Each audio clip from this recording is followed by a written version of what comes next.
ఓం శ్రీమాత్రే నమః. జ్యేష్ఠమాస ప్రాశస్త్యం గురించి తెలుసుకుందాము. జ్యేష్ఠమాసం బ్రహ్మదేవుడికి ఎంతో ఇష్టమైన మాసమని పురాణాలు చెబుతున్నాయి. ఈ నెలలో తనని ఆరాధించిన వారిని బ్రహ్మదేవుడు సులభంగా అనుగ్రహిస్తాడని, ఐశ్వర్యంతో పాటు ఆనందాన్ని ప్రసాదిస్తాడని అంటారు. అదే సమయంలో విష్ణు సహస్రనామాలను పఠిస్తే అనంతమైన ఫలితాలు కలుగుతాయని చెబుతారు. పౌర్ణమి నాడు చంద్రుడు జ్యేష్ఠ నక్షత్రంలో సంచరించడం వల్ల ఈ మాసానికి ఆ పేరు వచ్చింది. ఇది తెలుగు మాసాల్లో మూడోది. పురాణాల ప్రకారం శ్రీరాముడు జ్యేష్ఠ మాసంలోనే హనుమంతుడిని కలిశాడట. ఇక నిర్జల ఏకాదశిగా పిలిచే జ్యేష్ఠ శుద్ధ ఏకాదశి నాడు విష్ణుమూర్తిని పూజించి నీరు, అన్నం, పండ్లు వంటివి దానం చేయాలంటారు పెద్దలు.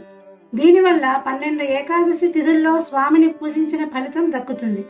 ఈ నెలలో వచ్చే పౌర్ణమికి మహాజ్యేష్ఠ అని పేరు. దీన్ని ఏరువాక పున్నమిగాను వ్యవహరిస్తారు. ఇది రైతుల పండుగ. ఈ రోజు ఎద్దులను శుభ్రం చేసి అలంకరించి నైవేద్యం నివేదించి ఊరేగింపుగా పొలాల వద్దకు తీసుకెళ్లి దున్నిస్తారు రైతులు. ఇక జ్యేష్ఠమాస శుక్లపక్ష దశమిని దశ పాపహర దశమిగా పిలుస్తారు. అంటే 10 రకాల పాపాలను పోగొట్టే రోజని అర్థం. గంగాదేవి అవతరించిన రోజు కూడా ఇదే. అందుకే ఉత్తరాదిన దశహర గంగోత్సవం పేరుతో గంగమ్మను ఆరాధిస్తారు.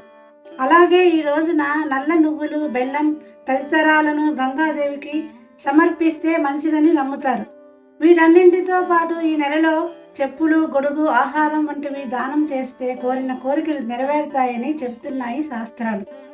ఈ వీడియో మీకు నచ్చితే లైక్ చేయండి మరియు ఇతరులతో పంచుకోండి.